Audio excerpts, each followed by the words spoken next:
Halo teman-teman, saya Ferniwati Hulu dari kelas 10 MIPA 4 akan mempresentasikan tentang teks eksposisi. Apa sih itu teks eksposisi? Oke, yang pertama kita akan membahas pengertiannya. Teks eksposisi adalah teks yang bersifat memaparkan atau menjelaskan suatu informasi, atau dapat kita singkat penjelasan suatu informasi. Adapun ciri-ciri teks eksposisi yaitu yang pertama bersifat non-fiksi ilmiah. Artinya, teks eksposisi tersebut tidak bersifat imajinasi atau hayalan dari seseorang. Ilmiah artinya sudah diteliti oleh para ilmiah dan benar adanya. Yang kedua bertujuan menjelaskan. Dapat kita lihat dari pengertian teks eksposisi tadi ya, bahwa teks eksposisi tersebut bertujuan untuk menjelaskan informasi. Yang ketiga, berdasarkan fakta. Artinya, berdasarkan peristiwa atau kejadian yang benar-benar terjadi atau nyata. Yang keempat, tidak bermaksud mempengaruhi. Teks eksposisi tersebut tidak mempengaruhi. Jikalau dia mempengaruhi, itu bukan teks eksposisi, melainkan iklan atau semacamnya. Menginterpretasikan makna teks eksposisi itu ada dua. Yang pertama, mengidentifikasi struktur teks.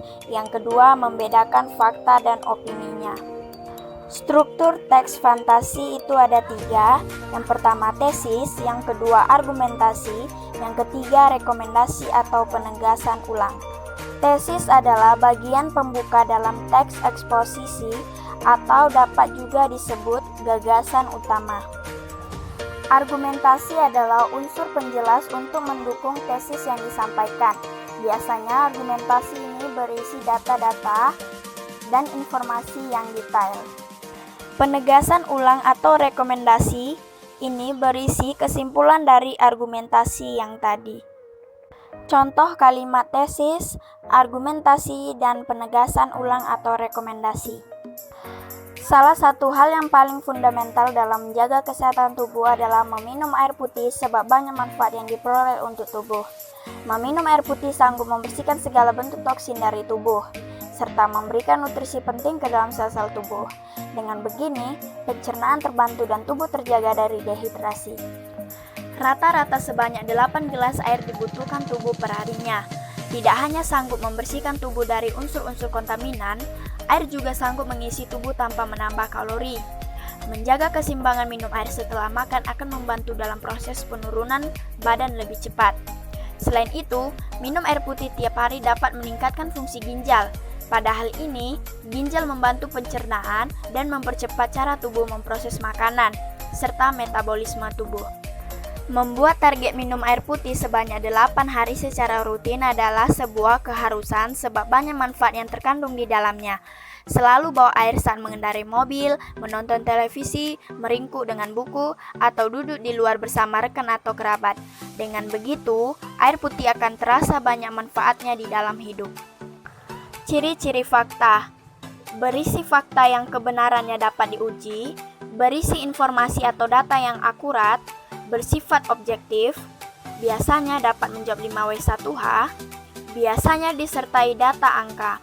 Ciri-ciri opini, tidak dapat atau belum dapat dibuktikan kebenarannya, bersifat subjektif, didasarkan pendapat pribadi, berisi tanggapan penulis, menunjukkan peristiwa yang belum pasti terjadi. Contoh kalimat fakta. Telah terjadi banjir di Jakarta Utara yang menyebabkan korban tewas sebanyak 14 orang. Tadi malam Liverpool berhasil menang 2-0 atas Chelsea lewat gol yang dicetak oleh Steven Gerrard dan Luis Suarez. Contoh kalimat opini. Ketoprak adalah makanan paling enak di Indonesia. Permainan Paulo Sitanggang malam ini sangat bagus. Dia adalah wanita yang paling cantik menurutku. Andi menilai bahwa keberhasilan Agnes Monica sebagai penyanyi internasional adalah berkat keberaniannya. Pola pengembangan teks eksposisi itu ada 4. Yang pertama deduksi, yang kedua induksi, yang ketiga proses, yang keempat ilustrasi. Deduksi adalah kalimat utama berada di depan atau di awal paragraf. Contoh kalimat deduksi. Orang pendiam tidak sepantasnya dijauhi maupun dianggap aneh, karena tidak selamanya orang yang pendiam adalah pencandu narkoba, berkepribadian sombong, penderita kelainan jiwa, atau seorang teroris. Orang pendiam hanyalah orang yang tidak pandai banyak bicara sekaligus tidak terlalu senang berada di tempat ramai terlalu lama. Dapat kita lihat kalimat deduksinya atau kalimat utamanya berada di awal karena kalimat selanjutnya itu adalah kalimat penjelasannya atau alasan mengapa kejadian itu terjadi. Yang kedua, induksi, yaitu kalimat utama berada di akhir atau di belakang paragraf. Contoh kalimat induksi. Ketika ujian telah selesai, nilai anak-anak diperiksa. Ternyata terdapat berbagai nilai siswa. Sebanyak 19 siswa nilainya melampaui standar kelulusan, 10 siswa memperoleh nilai tepat pada standar kelulusan, dan tidak ada seorang siswa pun yang memperoleh nilai di bawah standar. Sehingga bisa dikatakan kegiatan belajar di kelas ini berhasil. Dapat kita lihat kalimat utamanya berada di akhir paragraf karena ada kata konjungsinya, yaitu kata sehingga. Kata sehingga ini berarti kesimpulan dari semua kalimat. Yang ketiga, proses, yaitu berhubungan dengan cara melakukan sesuatu, atau dapat kita sebut juga tutorial. Contoh kalimat proses. Teks anekdot adalah salah satu teks yang banyak kita jumpai dewasa ini. Teks anekdot memang bisa menghibur para pembacanya karena terdapat muatan humor di dalamnya.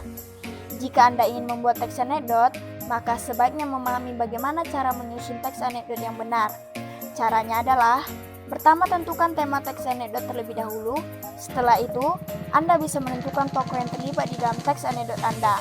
Setelah itu, tinggal mengisi dan membuat konten yang lucu dan kreatif. Dapat kita lihat dalam paragraf proses tersebut, terdapat kata caranya atau tutorialnya, dan juga terdapat kata pertama-tama tentukan tema teks anekdot. Itu sudah termasuk cara-cara atau tutorialnya.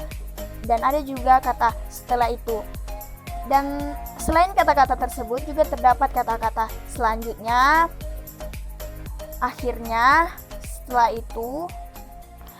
Dan yang keempat, ilustrasi, yaitu menjelaskan informasi dengan ilustrasi atau contoh. Artinya, ilustrasi itu disertakan dengan contoh-contohnya. Contoh kalimat ilustrasi. Sampai hari ke-8, bantuan untuk para korban gempa Yogyakarta belum merata. Hal ini terlihat di beberapa wilayah Bantul dan Jetis, misalnya di Desa Piyungan. Sampai saat ini, warga Desa Piyungan hanya makan singkong. Mereka mengambilnya dari beberapa kebun warga. Jika ada warga yang makan nasi, itu adalah sisa-sisa beras yang mereka kumpulkan di balik reruntuhan bangunan. Kondisi seperti ini menunjukkan bahwa bantuan pemerintah kurang merata.